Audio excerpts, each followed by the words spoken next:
would have said, it's not an oval guy.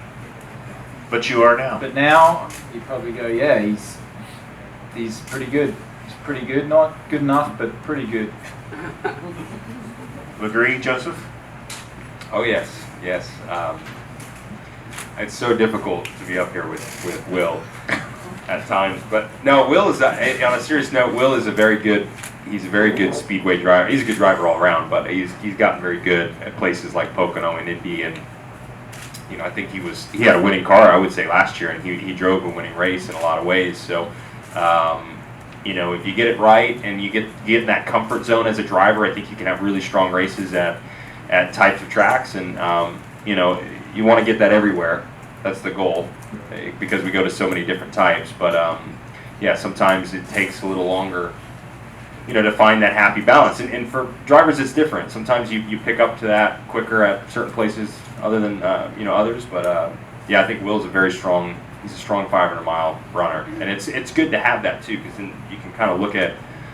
For me, I know I look at Will and his style and try to learn a bit from him, and what makes him good at these types of tracks. Is there a secret to 500 miles as opposed to maybe one that's half the distance? Is there more? I know there are more variables. Is there something that's requires a little bit more in these 500-mile races? You've got a bit more time. You've got a bit more time to not take a risk and kind of sit back, and plenty of stops for it to unfold and get the car right. So you don't need to get too desperate at the beginning. Because most of the time this track, I was a lap down and came back and won. And actually, as I was sitting a lap down, I just thought, if we get our lap back, I can have a top 5. I can, because the whole field's so bunched up. And I actually won the race. So, you just take your time. As we saw last year, you don't want to take too big of a risk on that first lap. You just got to make smart decisions on super speedways. Everything is just so much faster, but it slows down for you. You know what I mean? Like, once you've done a few miles, you don't realize how fast you're going. So when something happens, then you do, and it's never good. Questions? Down here in front. Joseph, you've always run very well here and have had success on the ovals already this year. What needs to happen this weekend for you to knock out the goose egg here in the win column? We just got to get it right. Last year I think we missed it by a little bit.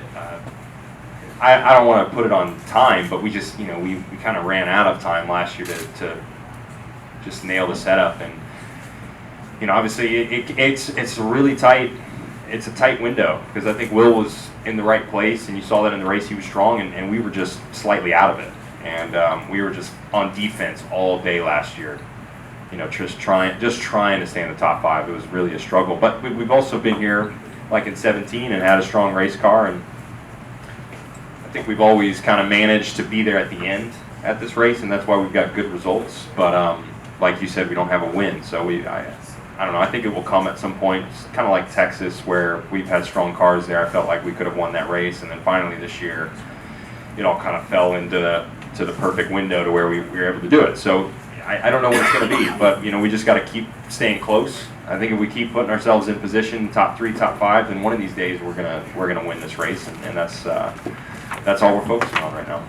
We've had a 2-week break here, aside from Will and his saxophone performance on social media. So good. It was so good, wasn't it? So good. Beautiful, actually. You should check that out. But I honestly believe that's what's missing out of music. So you don't see these awesome saxophone solos. Like, the saxophone's disappeared. It's a shame. It is a shame. It is a shame. It's a lost think of In art. Excess. Just go to the 80s. There's so many cool saxophone solos, and even in porn back then. Funnily enough, not that I ever watched it, but that's what everyone.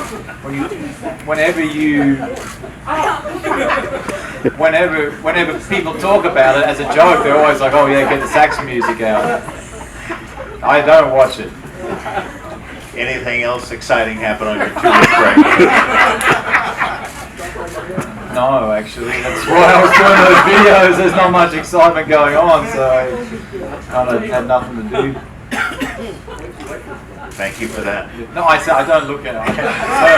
So, Down here in front. I don't know how to follow that, but we'll go just back to Pocono here. You've had obviously the recent success, and I know you're still looking for that first win this year. How confident are you that you guys can dial it in this weekend and potentially knock that out? yeah, I mean, I feel like we have a chance of the next 3 races for sure. I like the tracks and have done well there. So, and it's just a matter of it falling in place. You know, getting the car right. You know, everything has to go right these days. Too many good teams and drivers for you to leave anything on the table. So, would love to get a win before the end of the year. Would absolutely love to, just for all the reasons that go with winning.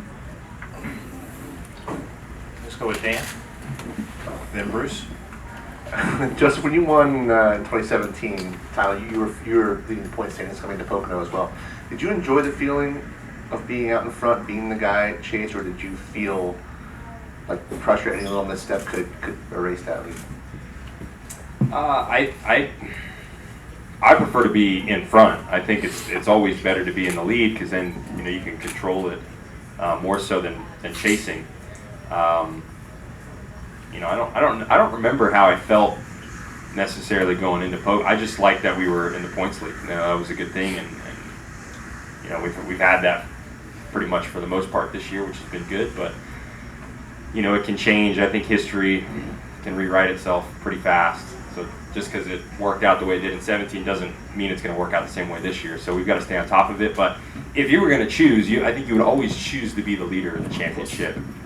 It's a better position to be in. You always want to be leading more than chasing. So I think we're happy that that's where we're at the moment. Joseph, are you in a better position as a driver? We'll give him the microphone. I'm sorry. He should speak into it. It's good stuff. It's usually better if he doesn't. That's debatable. I don't know. Are you in a better position in 2019 than you were in 17, given the experience of having been a champion? Yes, I would say as far as me as a driver, I think you should get better every year, personally, and I feel like I've been better every year I've done the sport. That's why the veterans do so well, is because experience really pays quite a bit. It just does. I mean, there's so many types of tracks. They change so often. You're going back and forth. There's not a lot of consistency, so that experience gets you better and better at that every year. And so, yeah, I definitely feel like I'm a better driver than I was 2 years ago, and I'm a better driver than I was 5 years ago. Every year you try to improve, and I think you don't ever want to flatten out that learning curve. You always want to be getting a bit better every single season. Bruce?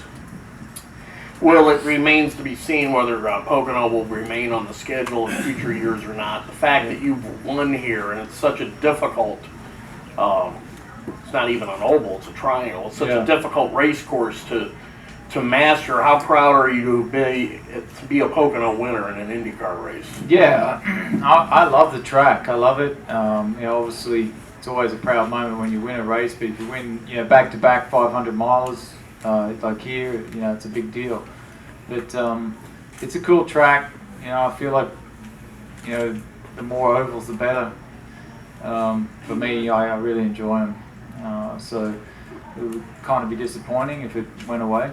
But, obviously I have nothing to do with that. It's obviously IndyCar negotiating. But, yeah, hopefully I can get another one. Go with Steve in the back. Joseph, your last race didn't end the way you wanted it to, I'm assuming. Did it take you a while to get over that, or is that something you just move on from immediately? And does the long break make that harder? I mean, they're all different cases, Normally it takes I think 48 hours. I want to say 24, but it's a little short. 48 hours, and then you're kind of over it. Typically for me, if you make a mistake or you regret doing something, then yeah, 48 hours is a good amount of time to probably leave me alone.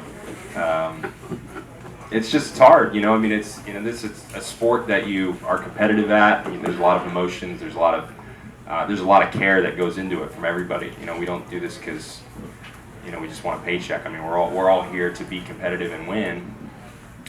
So whenever a day like Mid Ohio, like you referenced, happens, it's tough. It takes a little bit, but I think 48 hours ready to roll. Ideally, you would like a race weekend directly afterwards. That would be lovely. Or even if you could race the next day, you'd love to do that. But that's not the case, so you get to sit on it for a little while. I think the breaks are good.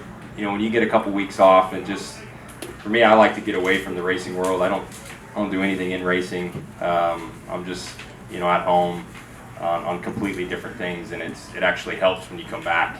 And you feel that energy and that you feel that enthusiasm. You show back up for a race weekend, you're excited to be there, and it's almost nice having a little bit of a break and getting to miss it for a bit. We'll do two more, one over on your far left. Good afternoon, gentlemen. Chris Graham, National Racing Network.